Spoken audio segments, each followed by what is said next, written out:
to see you all. Thank you. Can you see us all though? I mean, this is the entire group in front of us, about 50 of us are here. And they're all students ranging from standard 3 till about standard 12. Even students who have passed out from the school, they've come up in the afternoon today. So. Okay, great. Yeah. So we'll keep the conversation very free flowing. Probably you can just tell us about yourself, and then we can speak probably a bit about our school and what do we do over here. Sure. So my name is Kate, and I work as a stand-up comedian, which is not very common. So I used to work in finance, and then I worked as a life coach, and now I'm a comedian. I create videos on Instagram, YouTube, all that stuff. That's interesting. I grew up in China.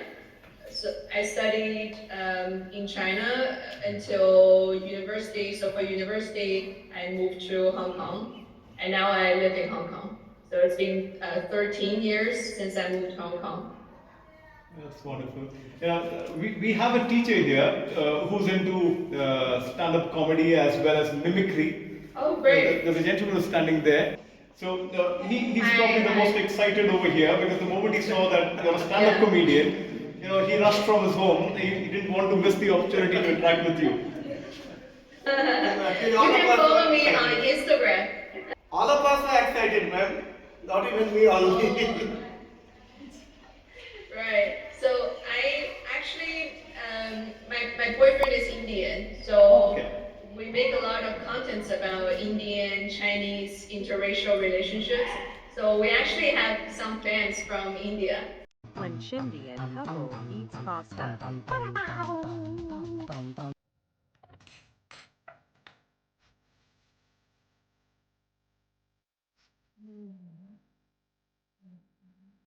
When she's more Indian than you.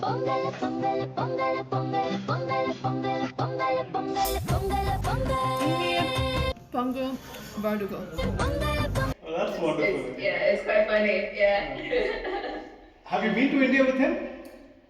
I haven't, but I plan to. Okay, that's nice. Okay. And which part of India is he from? He's from the south. He's from Tamil Nadu. Ah, okay. So you can probably share something about the culture of the culture in China, probably what you grew up with, and did you speak English right from your childhood? Was it taught in school? No. I'm sure all of these students here speak better English than me when I was this age. I started learning English when I was around 11. Because in China back in the days, in my town, we didn't have English classes in primary school, so I only started learning English in middle school. So, but I didn't even speak English even then, because we just had paper exams, so I didn't have to speak English. It was only when I moved to Hong Kong when I was 18 years old. I started learning how to speak. Right. So yeah. No, it's much the same here. We mostly speak a language called Bangla. Yeah, Bengali. Yeah. So that's the predominant language. Few of us also speak another language called Odia, which is spoken in the nearby areas as well. There are few who speak another language called Santali, which is another language spoken only in this belt where we are from. So these are probably the mother tongues of the students mostly here. And then we speak Hindi, which is like the most widely spoken national language. Yes, so that's probably the most widely spoken language in India. And only after that comes English. Okay, yeah. So just about everybody here is at least trilingual, if not more. Right, yeah, I know. My boyfriend is also like that. he speaks like 5 languages. I think probably Wow. every Indian speaks at least Yeah. 3 languages. At right? least 3, yes, yes. Yeah. Yeah. Yeah, that's great. That's awesome. Yeah. And Tamil is a very old language. It's probably the oldest language. Yeah. It's a very old language. I think in Singapore, there are a lot of Tamil speaking Yeah. people there. In Malaysia, in Right, Singapore, yes. in Myanmar as well. I heard that from my boyfriend. Right. Yeah, I tried to learn Tamil, but it's so difficult. It's so hard. Yeah, it's a bit difficult, yes. I mean, a lot of us in India, we've read in our history books, somebody called Huan Sang. I'm not sure if I'm pronouncing it the right way. It's Chinese literature. He's a Chinese scholar, maybe, Yeah, scholar. who traveled all the way and studied in India. The monk, right? Yes, he was a monk, Yeah. yes, a Buddhist monk. Right, Buddhist monk in Tang Dynasty. Right. Traveled all the way to India to Yes. to get the scriptures, right? For Buddhist scriptures, yes. Yes. Yeah, right, and then bring it back to the emperor. Have you guys heard of this the Chinese legend? It's called the journey to the west. So that's about The so monkey? that's like a legend. It's like monkey. Yes, about big, Hanuman. Yeah? yeah, so these animals, but they're kind of like animals with like superior abilities. Right. So they basically escorted this monk from China to India, and then during the journey they will meet with a lot of devils, and then they fight with them. Right. So this is there's a lot of TV shows, movies about that. So all the Chinese kids will watch that growing up. A lot of video games are also there, right? Oh yeah, video games, right? Wukong. Wukong, Yeah, yes, that's the name. Wukong. Yeah, so that's about the monkey. Yeah. Hello, Sneha. Hi, Sneha. Hi. So, Kate was telling us about Wukong, and how it's probably a lot popular in India as well. And we were talking about how I think Sneha knows about Huan Sang as well. Sneha, have you read about Huan Sang, the Chinese scholar? I think I did. The monk. Yes. Your boyfriend might know because Bodhidharma came from Tamil Nadu. Yes. Yeah. Oh, really? There's a very famous Tamil movie about him as well. So that's how at least I know. Yeah. Yeah. Yeah, I mean, Right. there was another doctor called Dwarkalal Kotnis, I think. Now this doctor, a Maharashtrian doctor who's from India, he traveled all the way to China. I think this was during the war between Japan and China. And this doctor stayed back there. World War II. Yeah, and he married a Chinese lady, I guess. And he stayed back there. Oh, really? Yeah. Wow, that's like one of the oldest interracial relationships between China and India, I guess. You have a precedent there, then somebody's done it before you. Yeah, exactly. That's so funny. Chinese food is very popular in India. I mean, Oh, just what they do. really? Yeah, Oh, I absolutely. know. In a lot of Indian restaurants, they have these. They call it Manchurian, chicken Manchurian something. That's Yeah. like the Indian version of Chinese. Yeah, that's the Indian version. I want to ask you, is Manchurian really a Chinese dish? There's nothing, obviously there's no Manchurian something, right? There's no dish that's called this in China. But I think it's because do you know what Manchu means? So Manchu is the ethnicity that actually was in reign of China for the last dynasty, the last dynasty of China before the republic was formed. Then that dynasty was actually the Qing dynasty, right? So Qing dynasty was reigned by people of Manchu ethnicity, right? Myself, Amit, I am a student of BINAPANI Vidyamandir. In which field should I go? What will be better? You are a life coach. I want to know from you. Right. remember. What was the other thing? Calisthenic. Oh, martial art. Oh, okay. So you have many interests. Yes, ma'am. Oh, okay. That's pretty good. So just keep trying, you know. I just want to tell everybody that Kate in herself is a content creator. Yes. Right, yeah. I told them before. Her content is perfect. Thank you. Ah. It is rice. You eat rice with chopsticks. Yes, ma'am. Means what type of content do you posted? I post because I'm a stand-up comedian, so I post my stand-up content, and I post funny sketches, skits. Making chai for Indian boyfriend. चाय की प्याली हो कोई उसको पिलाने वाली हो That's Yeah, great. you can find me on Instagram. Ria's another 14-year-old. Hi. Yeah, how old are you? 14? Hi, Rina. Hi, ma'am. Hi. She wants to become a police officer. Oh wow, that's great. What makes you want to do that? She wants to serve the country. She wants to do something for society. country? Yeah. Right, do something for the country. That's great. Yeah. And if you come here, she's going to take you to her fields where she grows cauliflowers and cabbages and all sorts of things. Oh wow, I love cauliflower. It's my favorite vegetable. Yeah. Because last time when we went there, she filled an entire sack of cauliflowers and gave it to us. Wow, awesome. I've had cauliflower. What gobi? Gobi, yes. 65. We've got gobi Manchurian as well. All right, yeah. So Umang is somebody who learns other languages as well. He's coming here. Oh.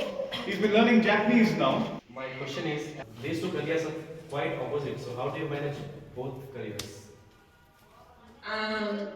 I think everybody, just like Amit, we have many different interests and many different potentials, and it's okay to life is about going through these ups and downs and still be able to see see that this is which direction is the direction I want to go. If you want to become a life coach, then what do you need to learn? Yes, what are the qualifications? There are there's many different qualifications, run by different organizations, different courses that you can take. There are so many different ones, right? So what's really important is you're able to help people, right? And maybe not all the people, but maybe a specific kind of people. Say you can help maybe students who have many different interests to sort of manage their time, right? And really feel fulfilled in their life, right? So that's like a kind of people that you can help. But if you want to get paid, then that's additional business skills that you need to learn, right? So I would say 3 skills: being able to help the people that you want to help, and then marketing skills, getting your name out there, and then sales skills, basically getting paid. Thank you very Right? much. And it's thank you for asking. Great question. Ma'am, tell me your Yeah. culture. What kind of culture? Like Festival. festival? Oh, right. So the most important festival in China is Chinese New Year, which is happening soon. I think in 2 weeks, 3 weeks, yeah. So it's kind of like, is it kind of like Diwali? Maybe. It's kind of it's kind of Durga Puja and Diwali in India. Yeah. Right. So it's for us, Chinese New Year is the New Year in Chinese lunar calendar. So every Chinese New Year, the family it's kind of like Christmas for Western people. So that's the most. I think that's probably the most one of the most important tradition in China. Yeah. Can I add something? Yeah. What you said. So Ria asked a very good question about the festival culture. So I want to tell one thing to all the students. The Indian festival timing and the Chinese festival timing is always matching. Oh, really? And there is a reason for that. For I had no idea. example, the Chinese New Year will always fall on Mahashivratri. Always. The Golden Week Chinese festival, the Golden Week, will always coincide with Durga Puja. Oh. Always. So it's a big advantage for Indians working here in Hong Kong because our holidays are always matching with Chinese holidays. Oh, I had no idea. Right. And I also want to tell you, Ria, you asked about the culture, right? So the one very similar culture that China has with India is the wedding. Oh, really? It's red, firstly. Right. And secondly, I think the bride, the palanquin. Oh, What's that? Palanquin. The bride is the palanquin. Oh. So when you brought the bride to the house, right? The same thing happens in India. Okay. The Chinese wedding and the Indian wedding. But one difference is that traditionally in China, the groom's family will pay pay a dowry to the bride's family. And then in India, it's the other way around, right? He's the one who's into stand-up comedy. Right. Okay, I remember. Excellent mimicry artist. In upcoming days, what do you think that the relationship between India and China in next 5 or 10 years? Because just let me finish. Why I am asking you, the Donald Trump's reckless behavior and reckless orders and so what tariffs protocol, whatever. Right. I certainly don't have all the answers or most of the answers because it's my hope that India and China can resolve our disagreements and conflicts. And what I really believe is that underneath all the conflicts, especially between the governments, I think most people really have kind hearts, and once we know more about each other, if we have more of these conversations like this, right? Then we can really resolve a lot of misunderstanding between the people, right? Being a stand-up comedian, I think it's very tough work to make others laugh. What about your performance? Right, yeah. Your feeling? How do you feel during that time while your performance? Just very, when you're on stage, you don't think that much because you're kind of in that experience. But then the more you go on stage and after you finish, then you start to overthink. Oh my God, did I not do well? Maybe I did worse than last time.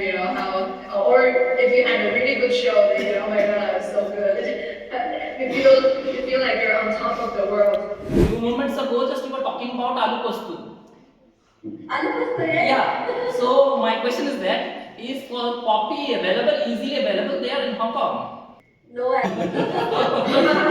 That's why I asked you. This is Vishwanath, the elder brother. Hi. And his younger brother there, Amit. The two who started. Hi, nice to meet you. Thank you, ma'am. I'm very glad to interact with you. Like the way students were interacting and the teachers. I'm really very glad. Thank you, likewise. So what Sneha is very happy about is that he chose to name the school as BINAPANI. And BINAPANI is actually, that's the name of the goddess of art, of culture, of studies as well. But it matches on Sneha Pani. So that's the name. I'm a very proud niece, I'm a very proud niece because all of them are my uncles with whom I have spent my entire childhood, Oh wow. It was indeed an absolute pleasure. It's a privilege for all of us, to witness and interact with you. Same. It feels very special that you've taken so much of time. It's now about an hour and 15 minutes probably, and it feels very special that you've chosen so much of time and ideas that you shared with us. I'm sure all these students who are sitting here, as well as the teachers, all of us have greatly benefited from this. Thank you, Kaushik, and the principals and all the teachers and all the students. It's really been really fun to to talk to all of you and listening to you and answering all the questions. I really enjoy doing it. And I hope you guys keep developing the school and maybe recruiting even more and more students. And I think the program that you guys are running, like having the students talk to people from outside of India is awesome, It's really, it's a really good way to help broaden their horizon and help them see the world, from a very young age. I think it's super beneficial. Thank you. Thank you so much, Kim. Lovely. Everybody wants Thank you so much. Thank you so much.